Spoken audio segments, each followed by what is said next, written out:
themselves together, and he said he took 5 young men with him. And they started their journey to head for a sacrifice. And I thought, I said, what did Abraham take these young fellows with him? I said, because he might have took Azar, he might have stopped it.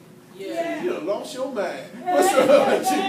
Azar, his chief servant, he might say, hey, ain't none of this craziness going on. It took you 100 years to get this boy, and you gonna, no. So they headed their journey, and they got there, and it said Abraham and the young men and the asses, and they had gone wandering to worship, and they come to a place.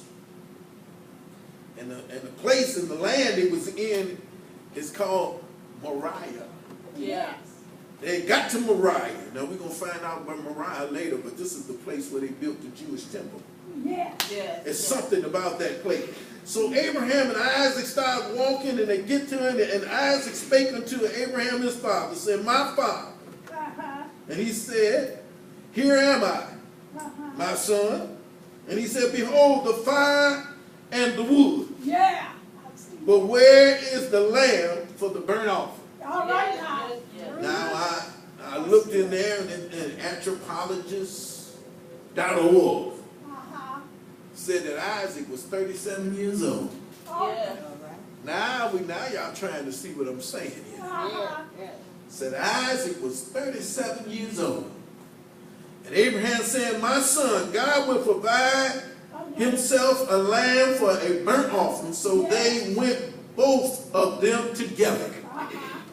Now we understand it didn't get all important into what's happening there. And they went together, so they had to agree that some sacrifice had to be made. Yes, it is. And went further onto the land and went up on the hill, and they decided they got themselves together with the altar. 9th verse said they came together in a place which God had told him of, and Abraham built an altar there and laid the wood on in order. And behold, Isaac his son, and laid him on the altar upon the wood. Now here I'm telling you right there, he had already known.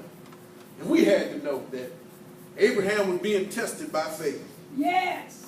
Isaac was being tested by faith. Yes.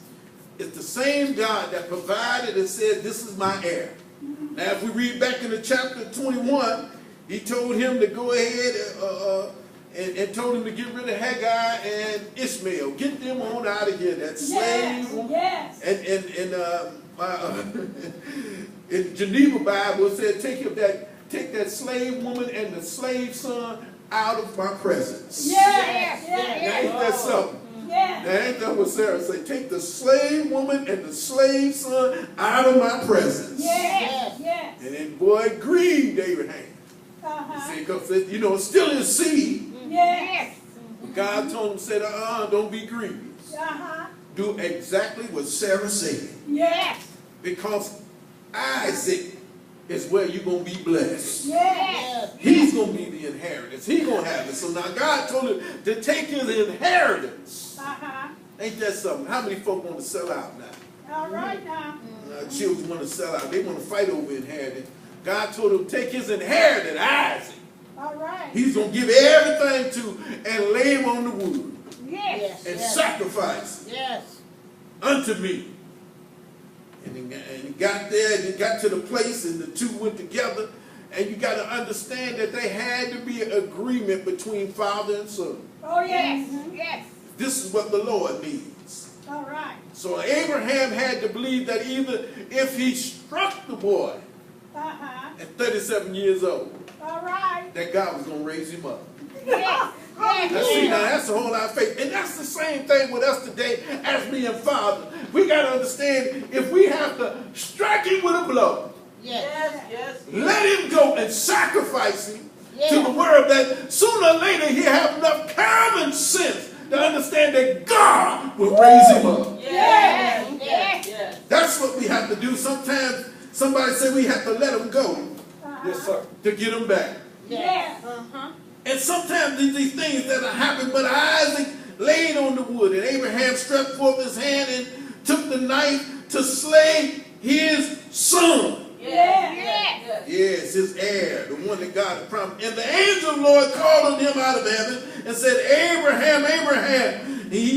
And he said, here I am again. Oh, yes. Yes. Answering to God, he said, I'm still here. Yes. Holding my faith.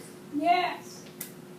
He said, stay thy hand. He said, lay not thy hand upon the lad, neither do thou anything unto him, for now I know that thou fearest God, Yes. and seest that thou hast not withheld thy son, thy only son, from me. Now that's something, ain't it? Yes. And this is the same thing God is saying today to all of our fathers and everywhere else. And even I was saying one day, do we got to wait till they 37 years old before they finally come to sense that God has blessed everything I'm doing, long as I'm following Him? Yes. Ain't that something? I said, yeah.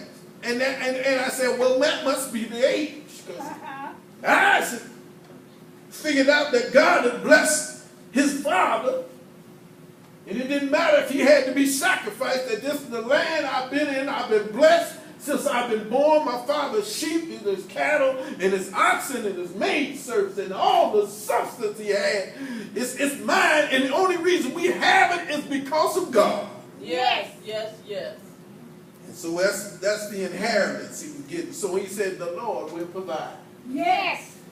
And he said that the son took it at his word. Yes. And we got to understand that even today, if we want to have anything influence over our children, we're going to have to tell them that the Lord will provide. Yes. And Yes. so, well, the economy is bad, and everything is going, and I got this job, and they said I don't have enough education to get this one. I got too much education to get that one, and the door is shut in our face. You got to remember that the Lord will provide. Yes. Yes. Whatever we missing, whatever we lacking, whatever we don't have, we might not have the substance to get it now, but God promised that He would bless us as long as we understand and have enough faith to believe He has all things in His hand. Yes. And we got to understand that the God has the power. So we have to be like Abraham, if it have to take a sacrifice Yes.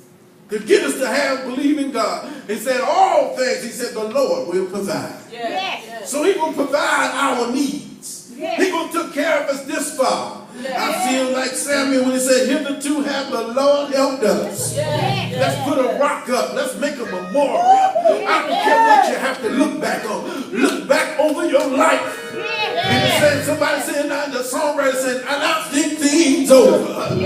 I said, I've been blessed. Hallelujah. Somebody said, all of my life I will serve the Lord. Because the Lord have blessed me hitherto this far. God has kept me, have taken care of me through sickness and health. Through every economical situation.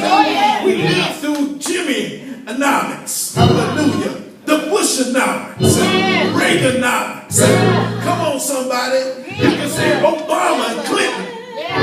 I don't care about Trump because God has been taking care of us. Hallelujah, my Lord. Hallelujah. God has blessed us. Time for somebody to say it was lean time. Yes. God made sure we had what we needed. Yes. Hallelujah. So I'm saying this to hope all the fathers. All you need to do is show them the right way. Yes. Amen. Leading in the plain path. Amen. Tell them the altar. So we have to be like Joshua. For me and my house, Yes. Yes. we're going to serve the Lord. Yes. Hallelujah. Hitherto have the Lord helped us today. Yes, the Lord have blessed us. Thank God. We got one song today. We got two songs today. Yeah. Praise the Lord. Come on.